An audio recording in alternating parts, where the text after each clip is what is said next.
In terms of the PulseChain ecosystem prices, I mentioned it a moment ago. As always, we have a little wee bit of a dip here as we start our show, which is customary here if you're new. This one, I mean, it's really nothing, but I mean, we're still seeing, as we were last week, the ecosystem continue to dip. I mean, not by much, but kind of oscillating a little bit above that sacrifice rate of 0001 for PulseChain. So we're still seeing that. I had in the notes here that it feels like we may be on the verge of a big move because we have just been consolidating here now for a couple of weeks since that last big move up. But yeah, here we are dipping a bit. I mean, I don't know how big of a move we could really get down. I certainly could see us getting to, right at sack rate or just wick below it because we did see that just a couple of weeks ago. But it's not like we're way over sack rate right now. So, I mean, we're hanging out right there. We've got PulseChain at 0011. I mean, just barely over sack rate. PulseX still, I mean, if you're looking at this thing long term, which hardly anybody has the capability to do anymore, it seems, which, shout out to Frank Molina, the great interview we had with him last week. If you want to get a good glimpse at looking at things long term, and especially with PulseX, I highly recommend you guys go check that one out. It's been one of our most successful shows to date, and for good reason. That was a great talk with Frank. But we got PulseX at about 56% below the sack rate. Combined Hex looks at about 2.3, 2.4 cents right now. And that's where we are. So if you wanted to pull up, I guess we could just look at Pulse real quick, Ewok, and kind of give us your thoughts on it and where you think we're headed here. I mean, do you think this little downtrend could continue? I mean, I could definitely see us wicking below sack rate for a bit if we continue this direction. Now you're muted, so gotcha. There you go. Get our stuff together here, right? Cobwebs. Yeah, no, banging them off here. I do think it could dip a little bit. People are, I've seen a couple other people that do, very good charting stuff out there calling for a dip. Now, I don't see that it goes too much past sack rate. If it does, I hope it's short-lived. I think we hope that does turn into support because there's quite a bit of support back here around those levels. So, the early days, hopefully that can act as support. It may, if it does break through, we could have a little trouble getting back up over though too. So, it's one of those things where you kind of got to wait to see what happens until it crosses it and how much trouble it has. I think there's a bunch of levels that are set with liquidity, things like that, to buy up some orders. Yeah, I don't see it dipping too far, but I don't also see it taking off. Now, I read the comment there that Crypto 7 said something about he thinks Richard Hart will stream in the next 20 days. I don't see that happening. Really don't see it happening until a little bit more stuff with the case, kind of plays out. I just think it would be silly for him to do a live stream. Could he record a video?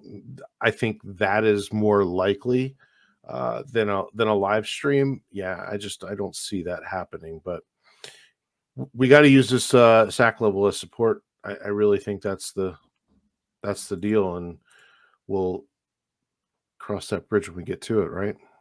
Yeah, I think so too. And I'm in agreement. I mean, not to totally change the topic, but yeah, I don't really think that either from RH in the next 20 days. And honestly, not even necessarily because of any corrupt SEC stuff or anything like that. I think mainly just because I don't know. I mean, like, how needed is it necessarily? I don't know. I mean, I think when we might see him appear more and be doing more streams is when things really take off in the bull market here. And I don't think that that's in the next 20 days. But whatever. I'm sure Crypto 7 has his reasons. But yeah, I mean, we all want to see him back. I mean, I certainly want to see him streaming again. We got the cool one on Christmas, which everybody liked a whole bunch. So, hey, the guy's out there tweeting and stuff like that. He's repping PulseChain. He's dunking on Solana today. He's he's doing Richard Hart things. He may just not be streaming them, but I do get it. I mean, we are spoiled. I mean, there are hours and hours and hours and hours of old Richard Hart stuff out there, which funnily enough, we kind of didn't talk about this. Not that it's that big a thing, but he posted that interview with, I'm now forgetting who it was. Just another guy that he schooled basically on all things crypto here like a week or two ago, but he uploaded it to the Richard Hart YouTube. And it was That a was couple of done. years old. That was done by a hexologist. When they originally recorded that video, the audio was terrible, and there was another recording of it that was done.